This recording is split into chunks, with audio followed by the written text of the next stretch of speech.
Chamber के हैं तो मुझे ज़्यादा उसमें फॉरवर्ड होने की रिक्वायरमेंट भी नहीं है। सर आप भाई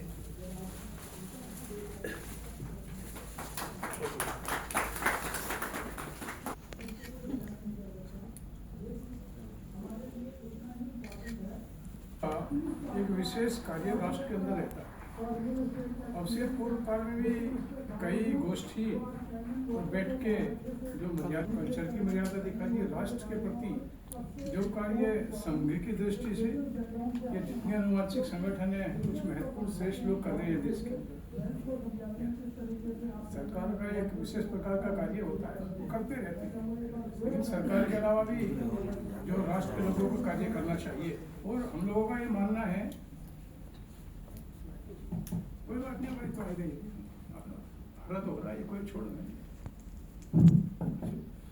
तो उसमें क्या है कि राष्ट्र का समर्पण भाव, समर्पित इच्छा शक्ति और प्रत्येक व्यक्ति राष्ट्र का रोज कुछ न कुछ कार्य करे।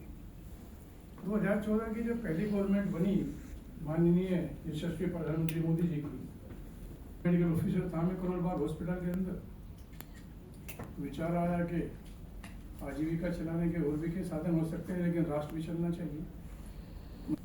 2 बार कार्य करने का मौका मिला। 12,500 वेलनेस सेंटर हमने अपने कार्यकाल में देश को दिए हैं और विचार आया कि और अच्छा क्या कर सकते हैं। विश्व गुरु का नारा दिया है तो किस प्रकार से फलीभूत होगा।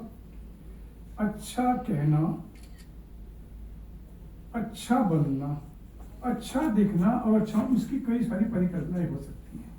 सभी लोग अच्छे हैं लेकिन अच्छा बनूं और वो समाज को दिखाई देना चाहिए। मेरे 2-4 मित्र मुझे अच्छा कहीं तारीफ कर दे सोशल मीडिया में या पारिवारिक, उससे बाहर निकलना चाहिए।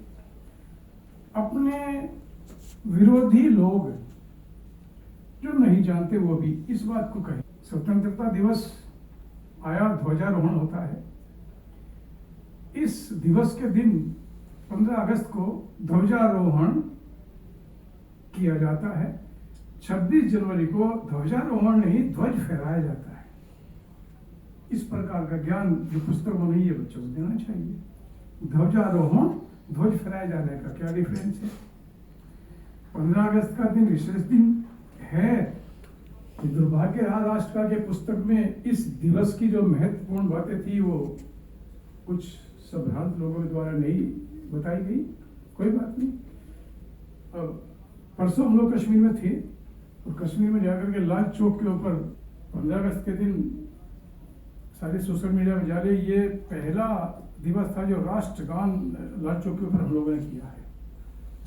और अच्छी तरह से क्या कुछ वीडियो मैंने सोशल मीडिया पर डाली है, देश को बताने का प्रयास किया है कि कश्मीर के अंदर बहुत जल्दी एक घटना घटी थी। पहलगाम के अंदर कुछ लोगों का हत्याकांड हुआ था। उसमें एक लड़का नेपाल का बुटवल का सुदीप नेपाली मारा गया था। उसके बाद कश्मीर भारत का हिस्सा है।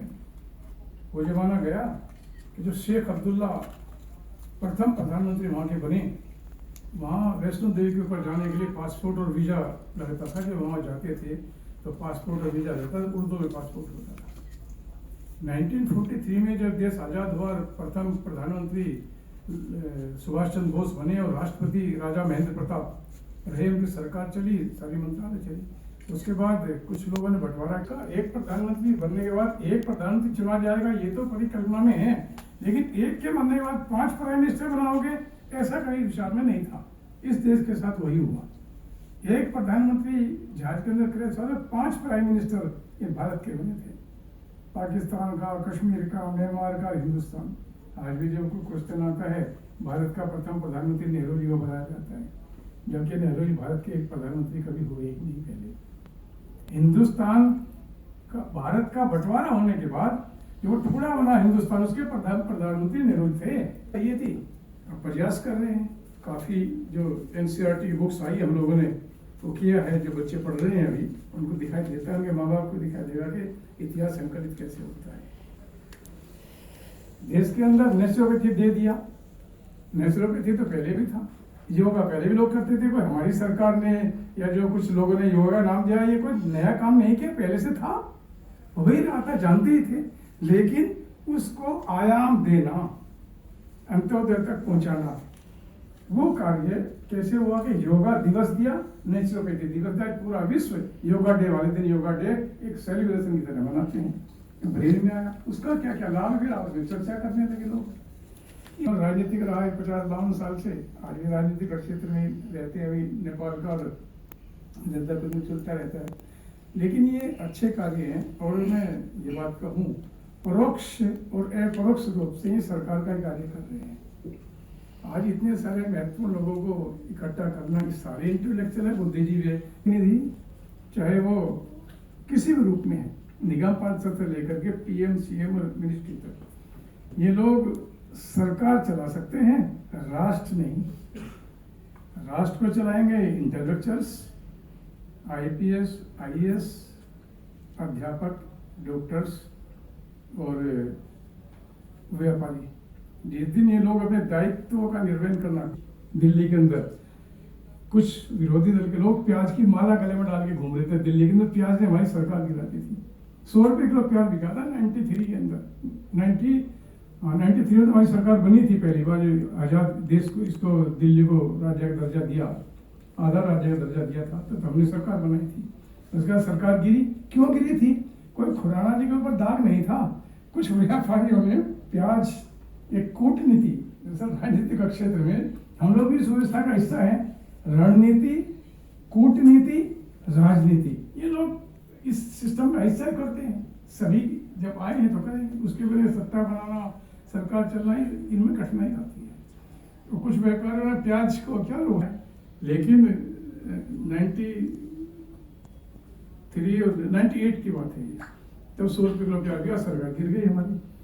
प्याज ने सरकार गिराई थी, वो प्याज की सरकार नहीं थी, वो हमें पता है किस कूटनीति से हम लोग वहां पहुंच नहीं पाए, वो लोग पहुंच गए, सरकार गिर गई। कोई बात नहीं, फिर बनाई, चल रही है सरकार, भारत की चल रही है और दिल्ली की चल रही है। इसलिए हम लोग इस बात का प्रयास करते हैं। इस वर्ष संघ का शताब्दी वर्ष है, 100 वर्ष में आप भी देश का हिस्सा है, मैं भी देश का नागरिक हूँ, वोटर हूँ यहाँ का। आप किसी क्षेत्र में कार्य करते हैं, रोहित जी करते हैं, मेरा किसी और में है, भाई साहब ने इतना अच्छा गाना गाया, कला है, ये सब प्रतिभाशाली हैं, उस प्रतिभा को तलाश करके आया।